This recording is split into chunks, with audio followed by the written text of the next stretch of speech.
जगातल्या 148 देशांचा सर्वे केला.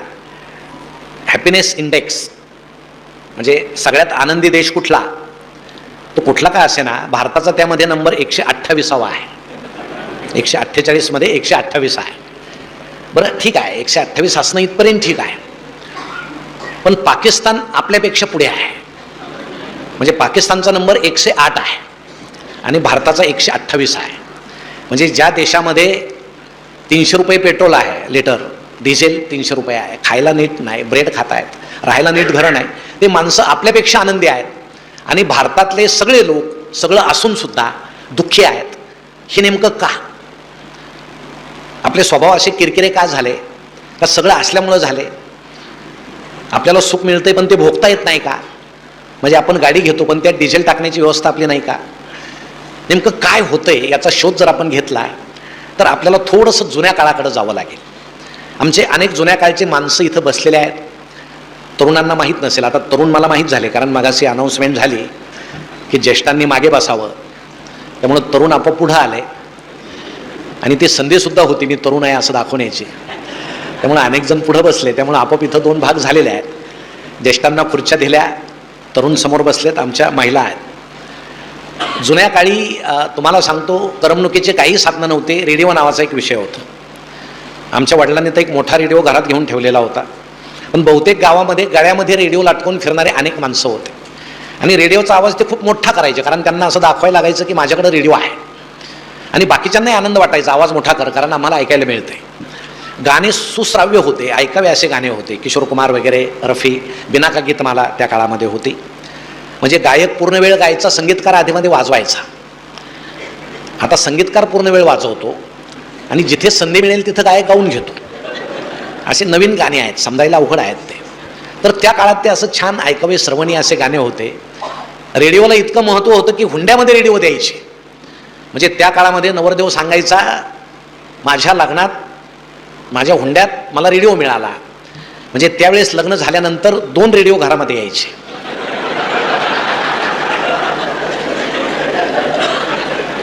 म्हणजे एकाला बंद करायची सोय होती, दुसरा बंदच होत नव्हता. 4 बँडचे 6 बँडचे असे, काहींना बँडच नसायचे, नेमकं बटन बंद करायचं कुठलं आहे तेच सापडत नसायचं. तर असे ते गंमत त्या काळामध्ये होती, पण माणसं आनंदी होते. 2 मराठी नटांनी एक फार मजेशीर किस्सा त्यांचा त्या काळातला सांगितलेला आहे की त्या काळामध्ये असं काही तंत्रज्ञान नसताना नाटक आलं आणि सगळं गाव ते नाटक पाहायला जमा झालं, कारण दुसरं करमणुकीचं काही साधन नव्हतं. आणि त्या नाटकामध्ये असं दृश्य होतं की त्या हिरोनं त्या व्हिलनवर असं पिस्तूल रोखलेलं आणि तो त्याला म्हटला की मी आता तुला गोळी घालून ठार करतो. त्यानं असं म्हणायचं, मागून एकानं फटाका वाजवायचा, कारण हे माईक वगैरे नव्हते. असं ते सीन होतं आणि सगळे लोक नाटक पाहायला बसले. तो हिरो त्या व्हिलनला असं म्हटला, मी तुला आता गोळी घालून ठार करतो. आणि असा पाऊस नुकताच येऊन गेलेला, मागच्याला काही काडी पेटे ना, म्हणजे फटाकाच पेटे ना त्याला, आणि हा तर म्हणून बसलेला मी तुला गोळी घालतो. बरं, व्हिलनला माहीत होतं ठो आवाज झाल्याशिवाय पडायचं नाही, आणि मागच्याला तर फटाका पेटे ना. व्हिलन असाच उभा, हिरो पिस्तूल धरून कंटाळला. लोकांना वाटलं गोळी गुंतली असेल, आत्ता सुटेल मग सुटेल, आणि याचा आपला प्रयत्न सुरू. डायरेक्टरच्या लक्षात आला काहीतरी घोटाळा झाला, म्हणून त्यानं हळूच पडद्या खालून सुरा सरकवला आणि तो त्या हिरोला असं म्हटला, आज जरा अडचण आहे, यानं मार यानं मार. आता हिरो होता, हुशार होता तो, त्यानं ते पिस्तूल फेकून दिला, सुरा उचलला आणि तो त्या व्हिलनला असं म्हटला, तू इतका दुष्ट आहेस, तू गोळी वाया घालण्याच्या सुद्धा लायकीचा नाही, आज मी तुला सुऱ्यानं मारतो म्हणे. त्यानं असा सुरा पकडला आणि सुरा उगरल्याबरोबर मागून आवाज आला, ठो.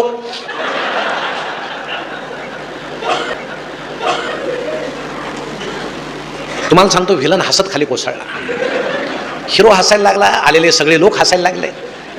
पण दुसऱ्या दिवशी पेपरात या चुकीची बातमी कुठं आली नाही. याचं कारण हे होतं, आमचे जुने लोक चुकांमध्ये आनंद शोधायचे, आता आम्ही आनंदामध्ये चुका शोधतो, म्हणून आम्ही अस्वस्थ आहोत. आम्हाला आनंद सुद्धा नीट भोगता येत नाही. आमच्या मुलीला 70% मार्क्स पडले. तिनं घरी येऊन सांगितलं, मम्मी पप्पा मला 70% मार्क्स पडले. अरे वा वा बाळ, छान झालं. थोड्या वेळ ते म्हणतील, हळूच शेजारी जातील, तुमच्या याला किती येतो? 80 आहेत. अरे वाईट झालं, आमच्यापेक्षा 10% जास्त आहे. म्हणजे दुःखी कसं व्हायचं? स्पर्धेमध्ये काय करायचं? आपल्यामध्ये असे अनेक विकार दडलेले असल्यामुळं ही आपल्यामध्ये एक अडचण आहे. जुन्या लोकांमध्ये आणि आपल्यामध्ये हा फरक आहे. की काही मनोरंजन नसताना ते लोक आनंदी होते. मग तो जुना टीव्ही आला, तो ब्लॅक अँड व्हाईट टीव्ही, तुम्हाला माहीत असेल, तो भला मोठा टीव्ही आला. तो टीव्ही पहिल्यांदा पाटलाच्या वाड्यामध्ये आला, कारण जे काही यायचं ते पाटलाच्या वाड्यातच यायचं पूर्वी. म्हणजे आता आरक्षण सुद्धा पाटीलच मागायला लागले. म्हणजे मी काही त्या विरोधातला नाही, पण सांगतो का मागायला लागले तो ते संशोधनाचा विषय आहे. पण मग तो टीव्ही ठेवला, सगळं गाव जमा झालं. टीव्हीला कोणीतरी हार घातला, नारळ फोडला टीव्हीच्या समोर, उदबत्त्या लावल्या, ते चित्र सुरू झालं. अहो, गावातल्या लोकांना इतकं आश्चर्य वाटायला लागलं, हे कोण कुठले माणसं हलतायत, एकमेकांना मारतायत, घोड्यावर बसतायत. ते म्हणजे नवीनच तंत्रज्ञान. लोकांना इतकं आश्चर्य वाटायला लागलं, कुठून हे सगळं आलं असेल. आणि मग ज्या घराची परिस्थिती जरा बरी आहे त्या घरामध्ये ते सगळे टीव्ही यायला लागले ब्लॅक अँड व्हाईट. त्या काळामध्ये त्या टीव्हीमध्ये एकच चॅनल होता, सह्याद्री नावाचा. आणि शेतकऱ्यांसाठी सुद्धा त्या काळामध्ये एक मालिका असायची, मला वाटतं तिचं नाव आमची माती आमची माणसं. आता जर तोच कार्यक्रम पुन्हा सुरू करायचं ठरलं तर आमची माणसं आणि त्यांची झालेली माती. आता ती कोणी केली हे सांगायला नको, आचारसंहिता आहे. नाही तर असं ते सुरू करावं लागेल. पण ते कार्यक्रम शेतकऱ्यांसाठी व्हायचे, छान असायचं. त्या निवेदिका यायच्या बातम्या सांगायला. बरं, त्या सरकारी निवेदिका होत्या, म्हणजे त्यांना जेवढा पगार तसा चेहरा त्यांचा होता. आणि विशेष म्हणजे ते मेकअप करत नसायचे, कारण टीव्ही ब्लॅक अँड व्हाईट होता, म्हणजे उपयोगच नव्हता. काही लावलं तरी ते काळं किंवा पांढरंच दिसायचं. आता काही विचारूच नका, म्हणजे टीव्ही रंगीत, यांचा चेहरा रंगीत, त्यामुळे पाहणाऱ्याचे डोळे पांढरे होण्याची वेळ येते, बाकी काय. त्याचे डोळे काय रंगीत होत नाहीत. आणि मग त्या यायच्या आपल्या शांत चेहऱ्याने यायच्या. मग दुःखाची बातमी तसाच चेहरा, आनंदाची बातमी तसाच चेहरा. मग पाहणारे तशाच चेहऱ्यानं पाहायचे, काय त्यात बदल नसेल. असं घराघरामध्ये असतं, स्थितप्रज्ञपणे सगळं चाललेलं असायचं. बरं, त्या चॅनलवर काही भ्रष्टाचाराच्या बातम्या नसायच्या. म्हणजे त्या काळात भ्रष्टाचार नव्हता असं नाही, चॅनल सरकारी होता, सांगण्याची अडचण होती. बरं, चित्र कधी स्थिर नसायचं, चित्र हलायचं. त्यामध्ये मुंग्या यायच्या, लाटा उसळायच्या. म्हणजे त्या बाई सांगायच्या आज हवामान शांत राहील, तरी त्या हलायच्या. लोक म्हणायचे याच हलतायत, हवामान कशात शांत राहील. म्हणजे आमच्या जुन्या अनेक लोकांच्या मुंड्या ज्या हलतात ना अशा अशा अशा अशा, मला शंका आहे ते कारण असावं, चित्र ॲडजस्ट करण्यासाठी ते असं असेल बहुतेक. ते आता कोणाच्या हलत नाही, आता स्थिर आहे. म्हणजे पूर्वी हलणे हा विकार होता, आता स्थिर राहणे हा विकार आहे. कारण ते सगळं इतकं छान आहे की त्याहून नजरच हटत नाही. त्यामुळे अगदी ताट झालेल्या आहेत मुंड्या, पूर्वी हलायच्या. हा सगळा बदल होत गेला. आणि मग त्या स्लॅबवर वगैरे एक अँटेना असायचा ताड्यांचा, त्याच्या शेजारी एखादा बांबू ठेवलेला असायचा हलवायला, चित्र ॲडजस्ट करायला. मग आठवड्यातून एखाद्या दिवशी रामायण महाभारत मालिका असायची. मग ती मालिका पाहायला सगळं रस्ते सुनसान सामसूम, ज्याच्या घरात टीव्ही आहे सगळी गल्ली त्या घरामध्ये जमा व्हायची टीव्ही पाहायला. मग टीव्ही ते मालिका सुरू होण्याआधी ते व्यवस्थापन केलं जायचं. एकाला दरवाजात उभं करायचे, एकाला मालदोर उभं करायचे. मग चित्र जास्त हलायला लागलं की ते प्रेक्षक ओरडायचे त्या दरवाजातल्या, त्याला सांग फिरव फिरव डावीकडे फिरव, तो लगेच ओरडायचं ते फिरव रे, ते लगेच बांबून असं ते काड्या फिरवायचं. झालं का स्थिर, झालं का स्थिर. दोघांमध्ये आरडाओरडा. चित्र स्थिर व्हायचं तोपर्यंत मालिका संपलेली असायची. मग वरचा म्हणायचं पुढचा एपिसोड मी पाहणार, तू खाली व्हायचं, तू वर तू खाली, असं सगळं छान असायचं. पण मला वाटतं चित्र जरी कृष्णवर्णीय दिसत असलं तरी त्यातून मिळणारा आनंद मात्र हा रंगीत असायचा. कारण माणसं सगळं निगुतीनं पाहायचे, आनंदानं पाहायचे, छान पाहायचे. ते छान पाहणं आता आमचं राहिलं नाही. आमची नजर आता पांगली, आता रिमोट आले, आमच्या चंचलपणाला वाव मिळाला. आम्ही एक चित्र कधीही स्थिर असं पाहत नाही. सुदैव अजून व्याख्यानमालेमध्ये रिमोट नाही, नाही तर तुम्ही व्याख्याते सुद्धा बदलून टाकाल. एका दिवशी 5 बोलवायचे, एकाचा माईक बंद करायचं, तू आता थांब, तू बोल बाबा. असं काही भरोसाच राहिला नाही. कारण एकच ठोकळा 1.5 तास बोलतोय, मध्ये जाहिरात नाही, काय नाही, आणि हे काय चाललंय बो असं काही दिवसांनी वाटू शकतं. तर ते रिमोटनं माणसाच्या चंचलपणाला वाव मिळाला. आणि आता तंत्रज्ञान इतकं पुढं गेलंय. काल परवा मी पेपरात बातमी वाचली, आता एक नवीन टीव्हीचं मॉडेल येते, तुमच्यापर्यंत येईल, की आता रिमोटची गरज नाही. पाहणारानं डोळे मिटले की ते आपोआप बंद होणार टीव्ही, तुम्हाला सांगतो. आता शंका आहे काय, पाहणारानं जर कायमचे डोळे मिटले तर त्या मॉडेलचं काय करायचं हा प्रश्न आहे. ते त्याच्याबरोबरच पाठवायचं, काहीतरी सोय असेल. आता नवीन तंत्रज्ञान विज्ञान हे सगळं आहे. आणि हे कमी होतं म्हणून की काय, मोबाईल नावाचा प्रकार आला. तुम्हाला सांगतो मोबाईल अजिबात वाईट नाही, मोबाईलचा उपयोग हा चांगलाच आहे. व्हॉट्सॲपमधून हरवलेली माणसं सापडतात, पैसे जमा होतात, आपल्या चांगल्या कार्यक्रमाची जाहिरात त्या ठिकाणी केली जाते. तसे वाईट प्रकारही होतात. हिरवी वादळं आहेत, भगवी वादळं आहेत, निळी वादळं आहेत. आम्ही धर्मांध होतो, त्यातून धर्माधर्मामध्ये भांडणं लागतात, दंगलीसाठी माणसं गोळा केले जातात. असे उपयोग त्या समाज माध्यमाचे वेगवेगळे आहेत. पण जसा आपण मोबाईल वापरू, म्हणजे आता तंत्रज्ञानाला आपल्यावर आरूढ आपण दिलं हे वाईट आहे. आपण तंत्रज्ञानावर आरूढ व्हायला पाहिजे होतं, ते झालं नाही. मोबाईल आला, त्याचा परिणाम असा झाला सगळे मोबाईल वापरायला लागले. आता तुम्ही मला सांगा, पूर्वीचं घर, आमचे आजी आजोबांच्या वयाचे काही लोक इथं आहेत, पूर्वीचं घर तुम्ही जर आठवलं तर वडील उठल्याबरोबर पटकन स्नान करायचे आणि देवपूजेला बसायचे. आई उठल्याबरोबर पटकन स्नान करायची, तुळशी वृंदावनासमोर उभी राहायची, तुळशीला पाणी घालायची. आमच्या घरातली थोरली ताई उठल्याबरोबर अंगण झाडायची, अंगण सारवायची. आणि घरातला तरुण मुलगा हा पहाटे उठून व्यायाम करायचा. हे पूर्वीच्या घरातलं चित्र होतं. आता तुम्ही मला सांगा, आपल्या घरासहित पहाटे उठल्याबरोबर आपण काय करतो? आधी मोबाईल पाहतो, कारण जगाची काळजी आहे. मी झोपल्यावर काय झालं असेल? आता तू झोपला तिथंच जग छान राहिलं बाबा. तू झोपणंच गरजेचं होतं, कारण तूच एवढा उपद्रवी आहे की तू झोपला जग शांत झालं, काही गरज नाही पाहत. पण ते पटकन घ्यायचं की लगेच व्हॉट्सअप उघडल्याबरोबर लगेच रात्री गावातला कोणतरी गेलेला असतो, त्याचा फोटो येतो. हे रात्री गेले, ओळखीचे असो नाही तर नसो, भावपूर्ण श्रद्धांजली, 4-5 फुलं टाकून द्यायच्या. आता ते फुकटच आहेत, 10-12 टाका, काय फरक पडत नाही. त्याला काही जास्त रिचार्ज लागत नाही. त्याच्या खाली लगेच दुसरा एखादा फोटो येतो, आज यांचा वाढदिवस आहे. म्हणजे यांचा जन्म झाला, जगावर किती उपकार झाले. हे वरचेच फुलं याला खाली टाकून द्यायचे. मेला तरी तेच, आला तरी तेच. भावना नाही, संवेदना नाही. आणि असा आभासी दिवस आमचा सुरू होतो. आणि माणसं वास्तव जगाकडे पाहतच नाही, कायम त्या आभासी जगामध्ये आनंद मिळवता मिळवता ते वास्तव जगापासून दूर जातात. आणि ज्यावेळेस ते भानावर येतात त्यावेळेस ते पूर्ण आभासी झालेले असतात. असे अनेक माणसं आहेत, चेहरे हरवलेले अनेक माणसं आहेत. तंत्रज्ञानानं आपल्याला चेहरा दाखवायला पाहिजे, पण माणसाच्या वागण्यानं आपला चेहरा आता हरून गेलेला आहे. तुम्हाला सांगतो, पूर्वी वडील घरी आल्यानंतर संध्याकाळी मुलगा धावत जायचा, बाबा आले बाबा आले, बाबा त्याला उचलून घ्यायचे. दिवसभर पोराची भेट नसायची. पोरग पटापट बापाचे मुके घ्यायचा. थांबायचं ना,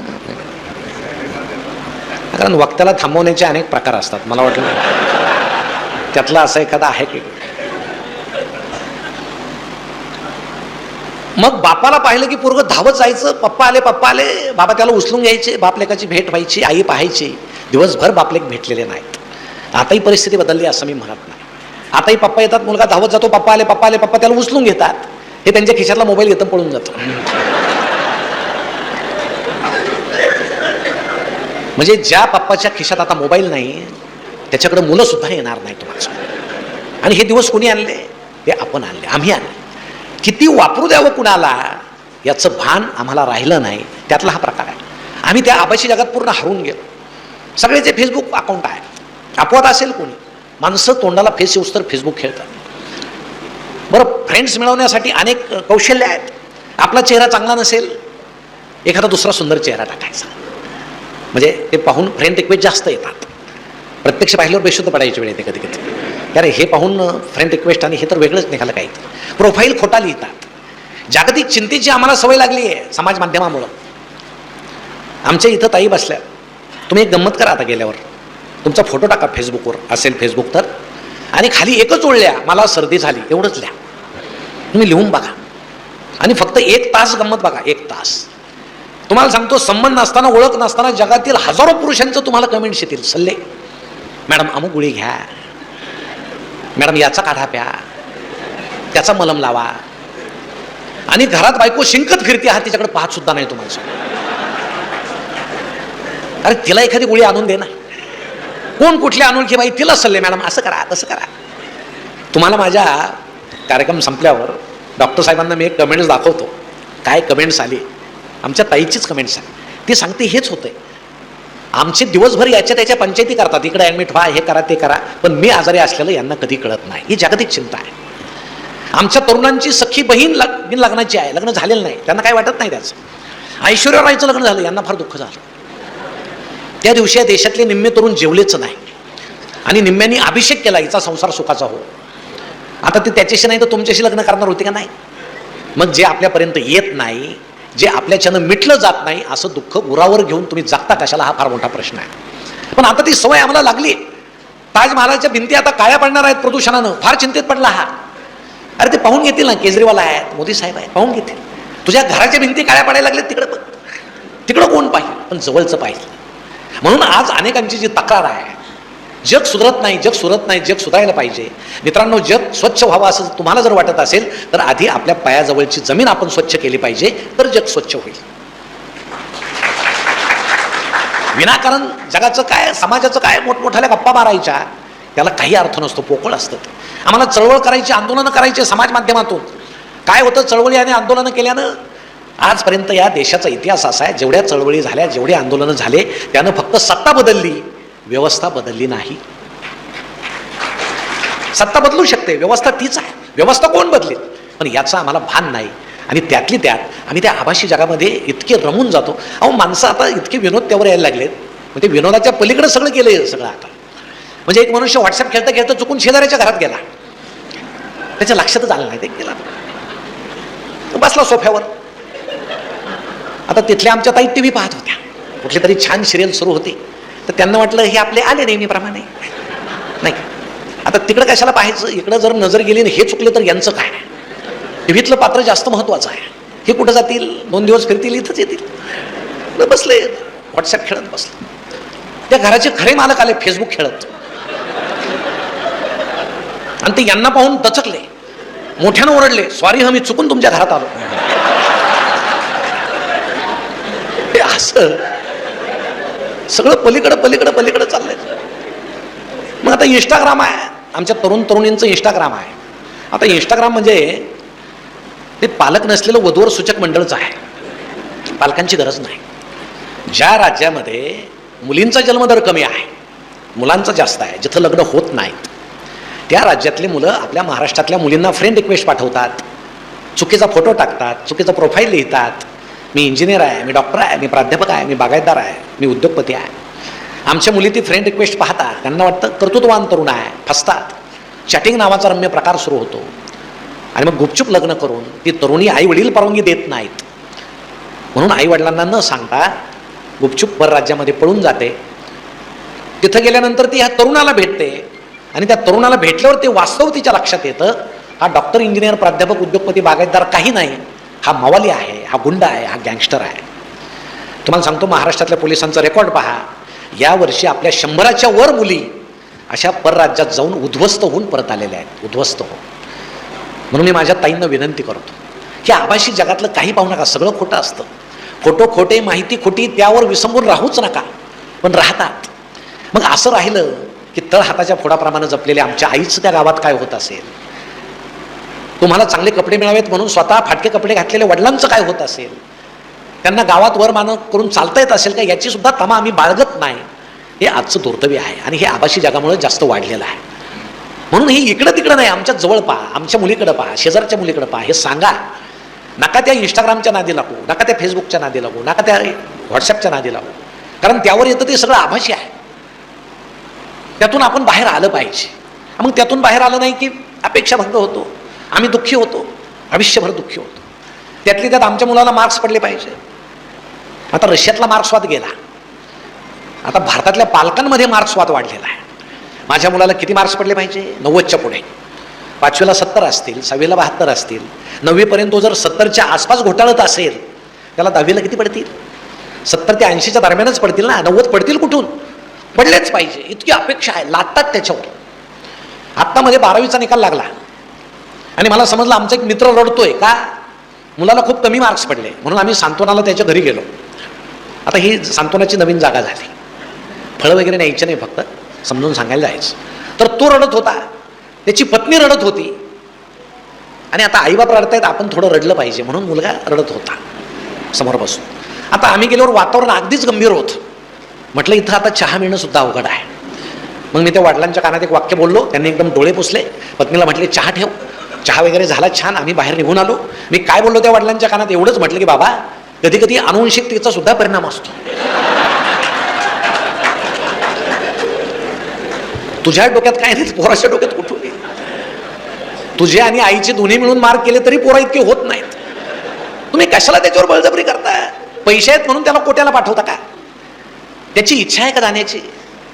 तिथं जाऊन त्यानं काय करावं हे त्याला माहित आहे का? मग आत्महत्या होतात. मुलांना पुन्हा असं वाटतं आई वडिलांनी इतके पैसे घातले, आपण त्यांना कसं तोंड दाखवावं, आत्महत्या होतं. मुलाचं मन तुम्ही जाणून घ्या, त्याला कुठल्या, काय तुला आवडतं, काय आवडतं तुला, तुम्ही जर 8-15 दिवसातून एकदा मुलांचे दप्तर जर उचकले ना, तर तुम्हाला समजेल त्यांना काय आवडतं. काही मुलींच्या वहीवर मेहंदीचे चित्र आहे, रांगोळ्याचं चित्र आहे. काही मुलांच्या वहीवर प्राण्यांचं चित्र आहे. ओळखायचे चित्रकला चांगली, याला ब्रश आणून द्या. काही मुलांच्या दप्तरामध्ये चेंडू सापडेल, अरे याला खेळायची आवड आहे. काही मुलांच्या दप्तरामध्ये स्क्रूड्रायव्हर सापडतो, चाकू सापडतो. तुम्ही तातडीनं शिक्षकांकडे जा आणि विचारा याच्या संगतीमध्ये कोण आहेत. इतकं सजग आम्ही राहायला पाहिजे, मुलावर आम्ही लादलं नाही पाहिजे. मग आमचा अपेक्षाभंग जो होतो तो खरा तिथं होतो. आणि शाळेत तरी काय शिकवलं जातं? घोकमपट्टी केली जाते. आपण ते शिक्षणातून बाहेर आलेलो आहोत. व्यवहार ज्ञान कोणी शिकवायचं? बाहेरचं व्यवहार ज्ञान मुलं शिकतच नाही. आता 1 ते 100 इंग्रजी शिकतात मुलं, मराठी त्यांना समजतच नाही. 92 म्हणजे काय समजत नाही, 12 म्हणजे समजत नाही. त्याला जर तुम्ही साखर आणायला पाठवलं आणि त्या दुकानदारालाच जर इंग्रजी येत नाही, कुठून त्याचं 12 आणि याचं 12 याचं कुठून मेळ जमायचं? व्यवहार ज्ञान तर पाहिजे ना. मला आठवतं आमचे गुरुजी आम्हाला कायम एक गणित सांगायचे. एका हौदामध्ये 10 बादल्या पाणी होतं, 4 बादल्या गळाल्या, खाली किती राहिल्या? मुलं लिहायचे 6 राहिल्या. दुसऱ्या दिवशी ते विचारायचे 15 बादल्या होत्या, 3 गळाल्या, खाली किती राहिल्या? 12. एके दिवशी एका मुलानं उभं राहून विचारलं, गुरुजी रोजच गळत असेल तर त्याला तुम्ही सिमेंट का लावून घेत नाही? आता गुरुजींनी त्याला धापाटा टाकला, पण मला वाटतं त्या मुलाचं खरं होतं, कारण हौद गळायचाच बंद होत नव्हता. रोज तेच उदाहरण, हे व्यवहार ज्ञान झालं. तो मुलगा गणितात हुशार नसेल पण व्यवहारात हुशार असेल. एका सरांनी ज्यावेळेस वर्गामध्ये विचारलं, रस्त्यानं 10 मेंढ्या चालल्या, 2 मेंढ्या विहिरीत पडल्या, खाली किती राहिल्या? मुलांनी लिहिलं 8 राहिल्या. एका मुलानं लिहिलं 0 राहिल्या. सर म्हटले का 0 कशा राहिल्या? त्यानं सांगितलं मी मेंढपाळाचा मुलगा आहे आणि मी हे खात्रीपूर्वक सांगतो, 2 मेंढ्या जर विहिरीत गेल्या तर बाकीच्या 8 वर राहू शकत नाहीत. आता यांनी हे हेडमास्टरांना सांगितलं. म्हणे असंच झालंय, चूक द्यायचं की बरोबर द्यायचं? हेडमास्तर म्हटले तुम्हाला मेंढ्या घ्यायला कोणी सांगितलं होतं? तुम्ही शेळ्या घ्या, गाया घ्या, नको दे. आता यानं काय प्रॉब्लेम सुटला का? नाही सुटला. मग आमचं शिक्षण जर व्यवहार ज्ञान पूर्ण करायला पुरेसं नसेल तर आमच्या मुलाचं व्यक्तिमत्व नेमकं शाळेत कसं घडतं हा फार मोठा प्रश्न आहे. आम्ही शिकतो ते शिक्षण जगण्यामध्ये जे संकट येतात त्याच्याशी संघर्ष करायला ते ताकद देतं का आम्हाला? हा फार मोठा प्रश्न आहे. तुम्हाला नोकरी मिळेल, उपजीविका तुमची भागेल, पण ते शिक्षण तुमच्यावर संकट आल्यानंतर तुम्हाला छाती ठोकपणे उभा राहायला मदत करतं का? आजचं शिक्षण हा प्रश्न आहे. तुम्ही प्राथमिक शाळेपासून घ्या, फार गमती आहे. गुरुजींना शिकवायला वेळ नाही. आत्ता त्यांनी एक मोर्चा काढला होता काहीतरी, काय आम्हाला शिकू द्या नावाचा मोर्चा काढला. आम्हाला शिकू द्या म्हणजे गुरुजींना शिकू द्यायचं नाही, शेतकऱ्याला पेरू द्यायचं नाही, कामगारांना काम करू द्यायचं नाही. असं या देशात घडतंय का? खूप कामं, खूप. मग एक साहेब वर्गात आले, त्यांनी गुरुजींना विचारलं सगळ्यात हुशार मुलगा कोण आहे? म्हणे तो कोपऱ्यातला आहे, उभा राहा. मग साहेबांनी त्याला विचारलं 7 किती? तो म्हटला 35. साहेब म्हटले सगळ्यात हुशार? गुरुजी म्हटले हाच आहे. म्हणे कसं काय? म्हणे बाकी सारे मुलं 35च्या आतच म्हणतात, हा निदान 49 पर्यंत आला आहे. आणि तुम्ही जसं आम्हाला शिकवायला वेळ द्याल तसं आम्ही याला 49 पर्यंत आणणार. हे गमती आहे.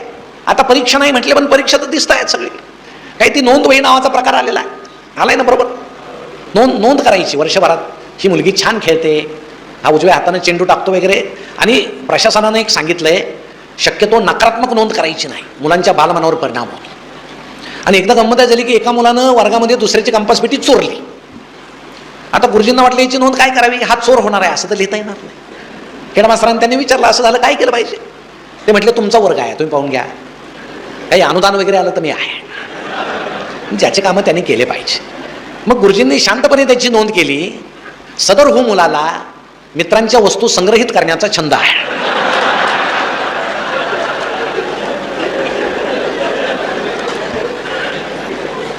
आता हीच वही जर 8वीच्या मॅडमकडे गेली आणि त्यांनी जर वाचला, अरे वा याच्या छंदाला प्रोत्साहन दिलं पाहिजे, त्यांची पर्स सुद्धा तुम्हाला सांगतो जागेवर राहणार, अशी परिस्थिती आहे. असं ते शिक्षण आहे. कोण कोणाला फसवतंय तेच समजत नाही.